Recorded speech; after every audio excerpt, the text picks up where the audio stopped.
Hey everybody, I'm coming to you from my kitchen today because we're gonna learn about how to take awesome photos of food. Let's get to it.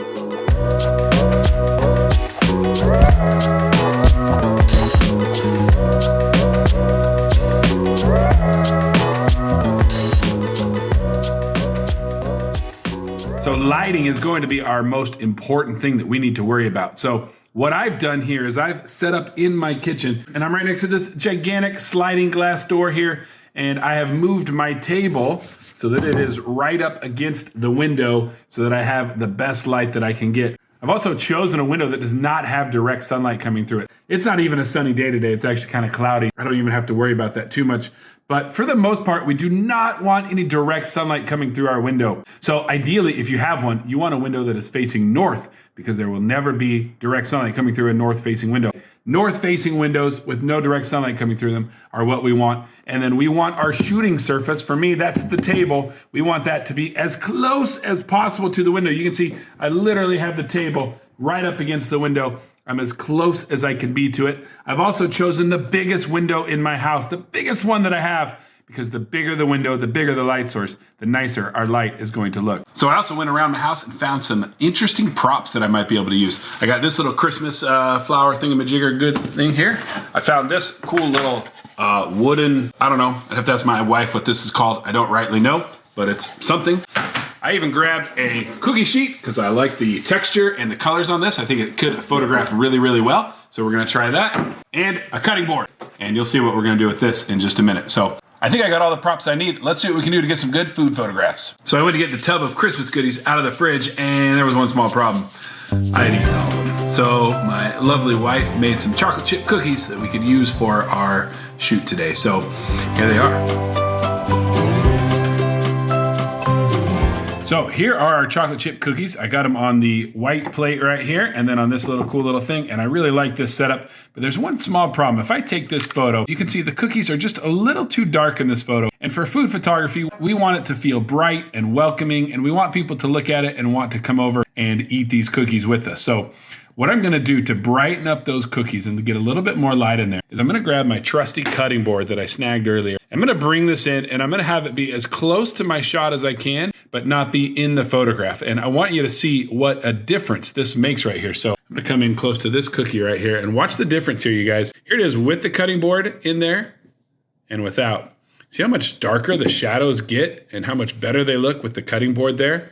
What we're doing is we're using the light bouncing off of this cutting board to come in here and fill in those shadows, which when we're using something like this, we call it like a fill light or a reflector because it's reflecting light into and filling in those shadows for us. That's gonna give us a much, much better feel to our images by using something to reflect light into there. All right, the next thing we wanna do is we wanna get as far away from our subject as we can, but still be shooting close to our subject. And what I mean by that is, right now I'm using the default lens on my phone. The problem with that is you can see that in order to get close enough for this to feel like a good shot, I also have to show some of the cutting board and then some of the edge of the table, which you can see over there. And I really, really don't want that. So what I'm gonna do is my camera just happens to have a zoom lens, but if I didn't, I would just do the old pinch to zoom, just to zoom in a little bit. And because by doing that, I can move the camera farther away. And now I can still be in close, but see how by zooming in, I've eliminated the cutting board from the shot and I've eliminated the edge of the table from the shot. So if you can, you definitely want to back up and zoom in when you're taking these photos. It's going to look much, much better. So I'm going to go ahead and focus on the cookies there and take my first shot and let's see how that looks. I really like the looks of that. I think that turned out really nice looking, but I think we could make this photo a little bit more interesting by adding in some other element. And what I mean by that is I think we need another part to tell the story of this photograph. All right, so look at that. I've added a nice little cup of milk there. I've pulled back a little bit to give myself a little bit more room. I've also come up a little bit higher to give myself a little bit better angle. I still got my cutting board in there to fill in those shadows for me. I got it about as close as I can have it without being in the photo.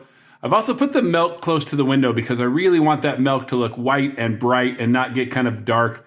And if I move that away from the window, it's not gonna look as good. So let's take that and see how that looks. I'm okay with cutting off the bottom of my wooden support. I don't have a problem with that. It allows me to focus in on the plate of cookies and the milk. I'm getting this really nice light coming through the window still, and I really like the look of this setup. Let's try a couple other things though. So I'm trying a totally different look here. Now I'm standing up above the table. with the camera pointed down at my subject here. I'm okay with the cutting board being there. I'm just gonna crop that out in editing, but I really like this view. I like the perspective. I'm gonna come over just a little bit more so it looks like I'm shooting more down into that mug of milk. And I'm gonna take that shot. I really like the looks of that there. That's a great looking photograph. All right, so I've changed up my shot a little bit. I wanna try something a little bit different. I've grabbed this really cool cookie sheet to use as a background. You can see though, I've put it really far back. I want it to be as far away from my cookies as possible by getting some distance between my cookies and my milk in the background. What that's gonna do is it's going to allow the background to get a little bit blurry and a little bit out of focus. And it's also gonna make sure that I'm not getting any shadows from my food on my background. So that's really important. We do not want shadows from our food on our background, whatever our background might be. So again, in order to make this work, I'm gonna zoom in a little bit. And then I'm gonna back up. And another thing I really wanna avoid is being able to see the bottom of that cookie sheet in the shot. So I have to get the camera down really, really low until my wooden pedestal blocks the bottom there. And then I'm just gonna tilt the camera up right there. And I'm okay with cropping out the milk just a little bit, and that's a good looking photograph right there. Really happy with the way that turned out. Okay, I decided I wanted just a little bit of color back there, so I added one more prop, those little Christmas beads, berries, whatever those are. Notice I just barely have them poking in on the right-hand side there, just to add just a little bit of color to the photo. I think that looks really great. I also moved the milk over to the left, so there was a little bit of balance between the milk and the red berries, but still focusing just on those cookies, which I'll focus on, and let's see. Oh, I like the looks of that. That looks really good. All right, let's do a quick review of what you need to do this, you guys. You need a big window with no direct sunlight coming through it. You need a reflector to help fill in the shadows. You need some supporting items like a cup of milk or some Christmas berries or a cake stand. And if you need one, put a background back there, but you don't have to use one if you don't want to. All right, you guys, now we know how to take awesome photos of food using just stuff we have around our house and big old window light. So go out and try this for yourself and see what you can come up with. And if you feel like it, send me your photos. I'd love to take a look at them and give you some feedback and help you become better photographers. Have a good one.